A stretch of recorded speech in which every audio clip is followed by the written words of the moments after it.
Hello, everybody. It is Merit with Master of One Coaching, where we heap, we heap. Oh, it's already that kind of week. We help purpose-driven leaders achieve their impossible dreams, and really focusing on the people who are stepping into leadership roles, maybe for the first time, becoming CEOs, founders, the decision makers of their organizations. Maybe it's a startup. Maybe it is an organization that's been around for a long time, but you're going to redefine it. And so we are coming into our topic today, which is around the stories we tell ourselves, the stories we tell ourselves about what's possible, who we are, what defines us. And this came to mind a couple different ways this week. Number one is that I was so lucky, so privileged to be a guest of John Burton on his show, Home From Here. And it just aired on Saturday and it was posted yesterday or maybe Sunday.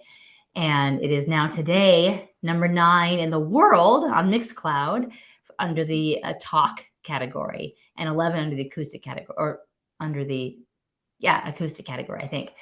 And so anyway, so go check that out. Home From Here on Mixcloud, John Burton, and you can hear more about. We talk about many things, but one of the things we talked about is redefining ourselves, or the stories we tell ourselves about who we are, what we can be, what we can achieve. And he was talking about when he struggled with mental illness and he thought of himself a certain way, and he thought, well, I'm the guy that can fix broken companies, and I'm the guy who can play guitar and write a song, but I'm not a guy who can take care of other people. And then you'll learn for listening to his whole show, not just our episode, but the whole show, about how he's become a caregiver over the last several months of his recently in his family, and how he realized that actually gave him a whole new sense of purpose and a different way, a different lens through which he can view himself, that he is no longer, quote, just a corporate fixer or just a, quote, guitar guy, but he's also somebody who can take care of somebody else who he loves.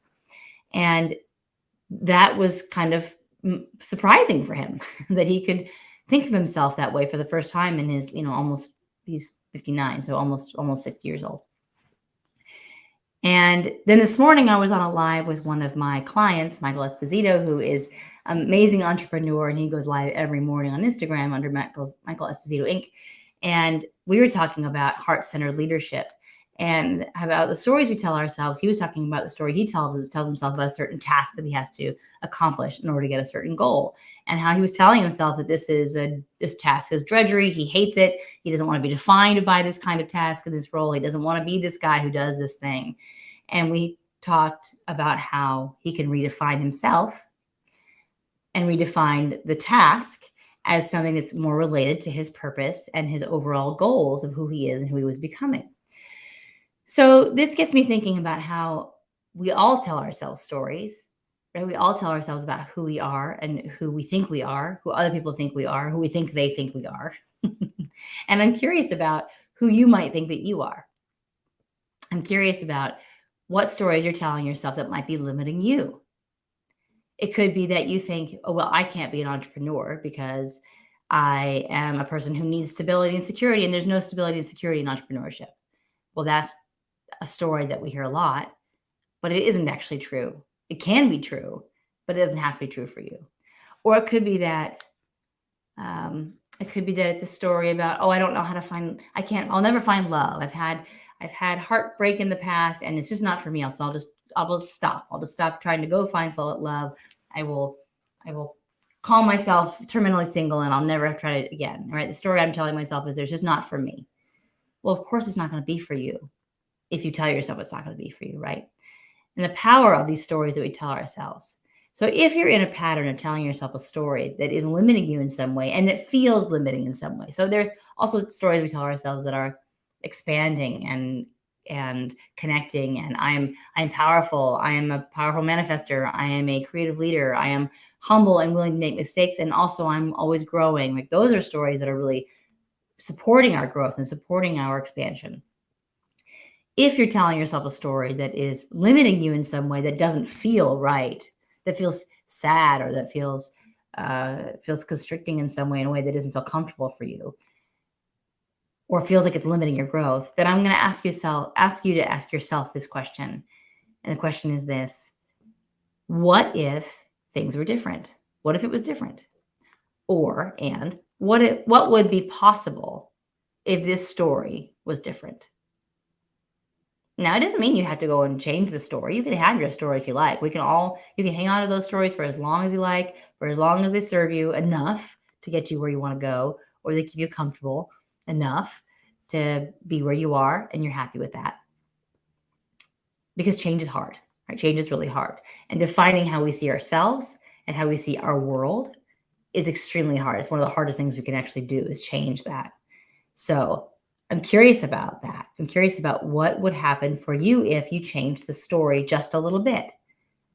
So the question again is, what if this were different?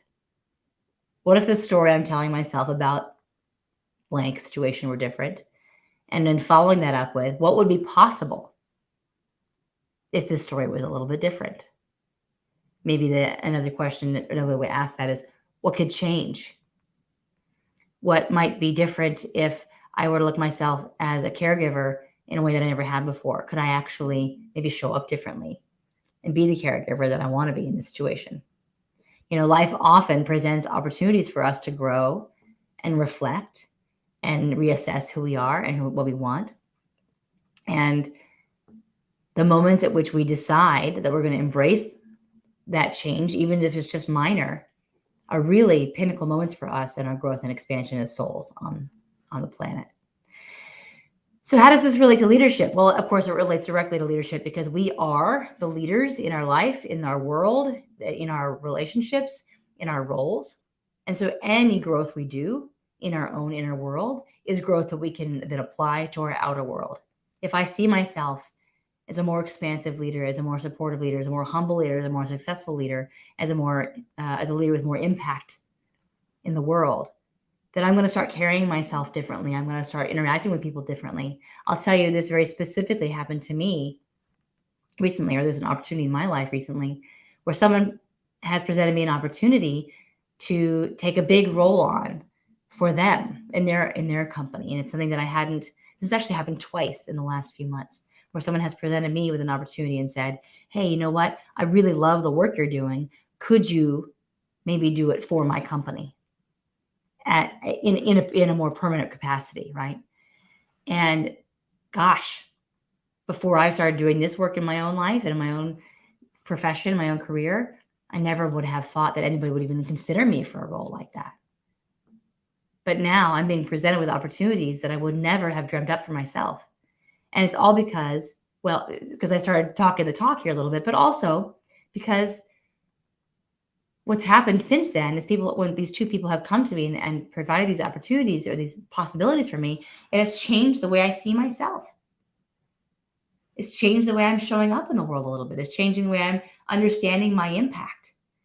In my mind, in my heart, I'm taking more responsibility for the things coming out of my mouth, and I'm still making tons of mistakes. We all do. And then you're right.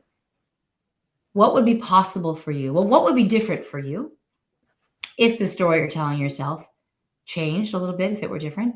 And what would be possible for you if that story were different?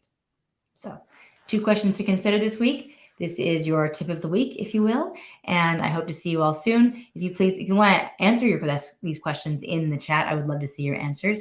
And I would love to start a dialogue with you about this week. So hope you're doing really well out there. I see you. I honor you in doing your impact-driven work, your heart-centered leadership, your purpose-driven companies that you're out there changing the world with. And thank you for doing the work you're doing. Thank you for being you. And thanks for joining us this week. I'm here every week on Tuesday talking about ways in which you can elevate your leadership in yourself and in your world every day. Have a great week.